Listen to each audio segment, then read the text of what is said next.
están? La idea de este video era escuchar un poco de música y recomendar algunos discos.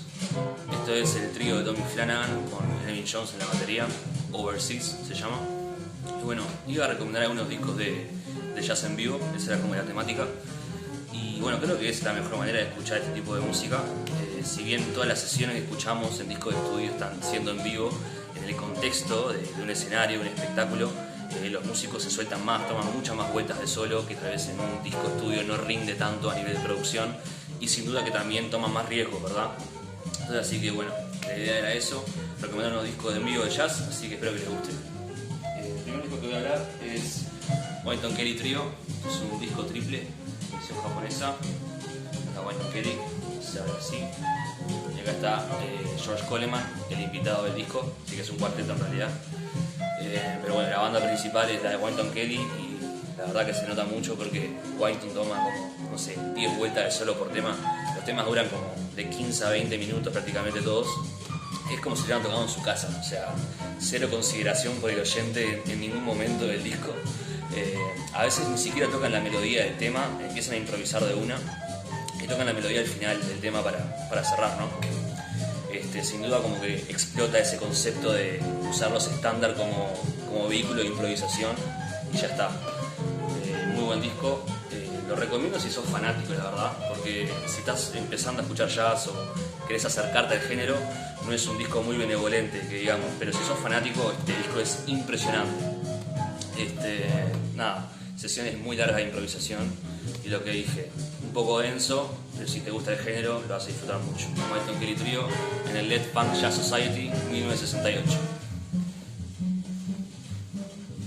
El siguiente disco que iba a hablar sin duda es un disco que también pasa un poco desapercibido, no tanto como que no lo conoce casi nadie, pero que sí debería conocerse un poco más para lo bueno que es. Forest Flower de Charles Lloyd, Keith Jarrett en el piano, y Jack DeJohnette en la batería. Bueno, dos personas que después tocarían juntas y harían el mejor trío de la historia del jazz, con Gary Peacock. Pero bueno, esto es 1966 en Monterrey y bueno, lo que toca Keith Jarrett en este disco es impresionante, sin precedentes. O sea, es muy raro ver a Keith Jarrett en una situación así de acompañar, ¿no? Yo al menos no conozco tantas situaciones en la que vea a Keith Jarrett acompañando a un solista. Bueno, el tema que le da nombre al disco se divide en dos partes, en el lado A y en la segunda parte, que se llama Forest Flower Sunset. Ahí el solo que hace Keith Jarrett es impresionante, o sea, casi que termina siendo música tonal y no es necesariamente porque la composición lo pida, pero él lo hace entrar, él lo hace encajar, toca cualquier nota que no queda necesariamente bien o no está teóricamente bien, pero él lo hace entrar por su intención y por su rítmica, ¿no? Tiene una rítmica privilegiada Jarrett. Así que eso, este disco lo recomiendo mucho. Sin duda los solos de Jarrett son impresionantes, por más de que el protagonista es Charles Lloyd, que no se queda atrás. Pero bueno, Forest Flower, Charles Lloyd en Monterrey. El siguiente disco, siendo un artista muy popular, pienso que no se conoce demasiado y me parece interesante porque creo que contiene uno de los únicos momentos, si no el único, en el que Miles Davis y Sam Rivers tocaron juntos. Entonces Miles en Tokio, ya con el segundo quinteto de Miles, con Herbie Hancock, Anthony Williams y Ron Carter. Y bueno, y en vez de Wayne Shorter, Sam Rivers. Si bien es cierto que Sam Rivers está asociado a un jazz mucho más avant-garde y no sé, como más moderno de lo que Miles estaba proponiendo acá, creo que hay momentos en los que la banda sigue esa intención y momentos en los que no, y se nota una cierta tensión o disonancia, valga la redundancia, con lo que toca Sam Rivers y con lo que propone la banda, que sin duda todavía estaba en una postura un poco más conservadora o más clásica. Pero igual, aún así me parece que es un disco muy bueno. La versión de So What que hacen acá, rapidísima, la recomiendo mucho. Bueno, el tema con el que abre, If I Were a Bell, un clásico de Miles también. Increíble, es un disco muy bueno, la verdad. Más allá de esa discordancia que hay entre la dirección en la que está yendo Sam Rivers y la postura en la que aún conserva Miles, pienso que es un disco muy disfrutable. Bueno, el siguiente disco, Atlantis de McCoy Tyner, ya lo había mencionado en mi primer video, pero es un disco que sin duda necesita más difusión porque no siento que sale demasiado para lo bueno que es. O sea, es inmenso este disco, la portada le queda muy bien. Se abre así. McCoy. Y bueno, es un disco muy interesante. Por ejemplo, el primer tema dura 16 minutos y ocupa todo el lado A del disco. Es una composición original de McCoy. Viene en su etapa modal, que sin duda retoma desde donde dejó John Coltrane, que se había después ido hacia un lugar más free. McCoy Tyner retoma ese lugar modal y siento que incluso lo impulsa un poco más hacia lo siguiente, ¿no? Un disco muy ecléctico. Por ejemplo, después de ese tema de 16 minutos viene In a Sentimental Mood, un tema clásico de jazz de Duke Ellington, que McCoy Tyner lo va a hacer a piano solo.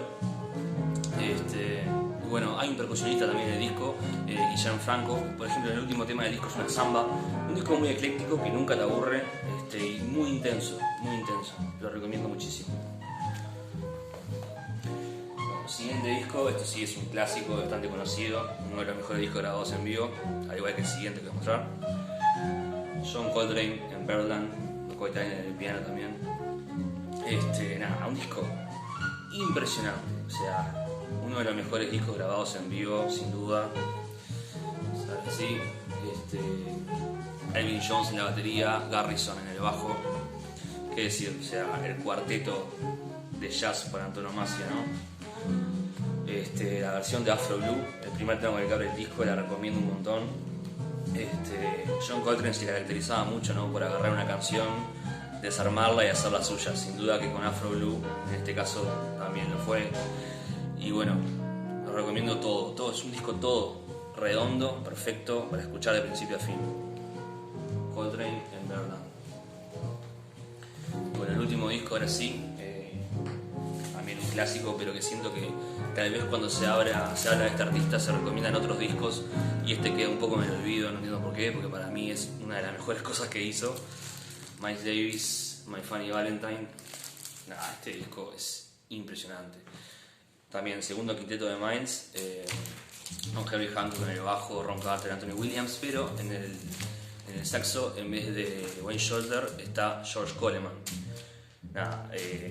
Pienso que es de lo mejor que puedes escuchar de George Coleman, y también de lo mejor que puedes escuchar del quinteto de Miles. O sea, lo que toca esta banda es más que sinergia, o sea, es telepatía. Hay momentos que no puedes creer, o sea, que esta banda está improvisando.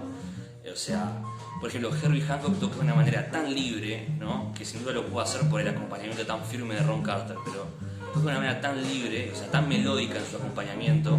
Por ejemplo, si hay un acorde estático, él propone movimiento con varios acordes, ¿no?, haciendo contrapuntos a la melodía de Miles.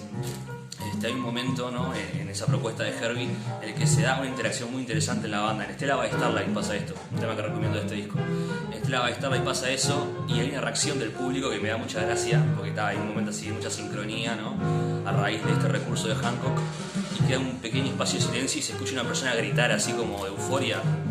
Por más de que la música no transmite eso, el tipo gritó como si estuviera en un concierto de Led Zeppelin, ¿no? Pero bueno, recomiendo mucho Stella by Starlight, este disco donde sucede ese momento. Bueno, un discazo de pe a pa, todo tremendo. La versión que hacen de All Blues al palo, increíble. Esto fue un concierto benéfico. Los músicos se enteraron a último momento que Miles no les iba a pagar. Así que hay teorías que dicen como que estaban tocando como con más, no sé, con más bronca, porque se enteraron en el último momento que no iban a recibir ningún pago. Y All Blues tal vez sea representativo de eso que dice la gente, un tema que lo hicieron al palo mal, que quedó buenísimo. Bueno, así que si recomiendo dos temas de esta obra maestra, que sin duda es para escuchar todo, que es Stella by Starlight y All Blues. El caso de Miles, My Funny Valentine. Y bueno, esos fueron los discos que elegí de jazz en vivo para recomendar. Espero que les haya gustado y nos vemos en el siguiente video.